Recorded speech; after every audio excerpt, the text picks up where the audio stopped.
دلال و نازداره وەک بمشتە شیرین گەلێ منی قادر بلند سەر بلندی سپەهیە بکەنەوە وەک بهشتا ژیرین زاخۆ و هەکاری di nav baxçeyên çeman de Amet ser bajarê dilekî dan Musil û Hewlêr bi qesrê sor û sepî dibû xemilandî wek bûka Kurdistanê Silêmanî û Kerkûk bajarên zêrîn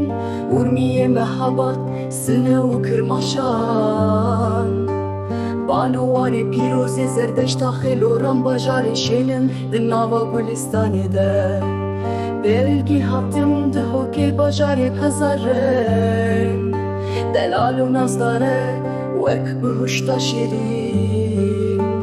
Gelê minê qadir bilind ser bilindî spehiyê bikin ava wek bihuşta jêrîn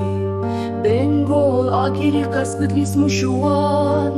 Erzîromê Sînor bihuşta zozanan Meletî Sêwas Xerkût û Erzincan Dêrsin penagehê şerên Çiyayê bilind Mereş û Navendê Welêt İskenderun û Ceyhan Efrîn û Elbistan bi kêleka çêmê Kurdî Semsûr û Entap Rihaw û Kobanî Şervan û Lehengin ser bilind û mêrxas Belgî hatim di hokê bajarê Pezarên Delal û nazdare wek bihuşta şêrîn Gelê minê qadir bilind ser bilindî spehiyê bikin ava wek bihuşta jêrîn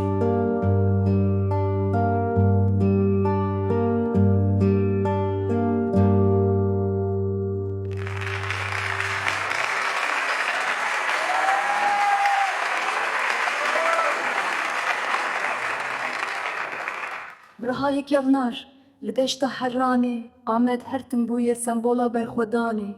Mêrdîn Qamişlo Cizîr Şirnex û Batman Sewrek wêran şar di dilê Mezopotamyayê de Di nava çiyayan de birez û kaniyên şîrîn bi çand û olên cuda rengîn e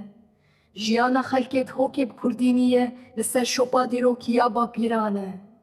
Silêmanî û Kerkûk bajarê zêrîn Amed her tim bûye sembola berxwedanê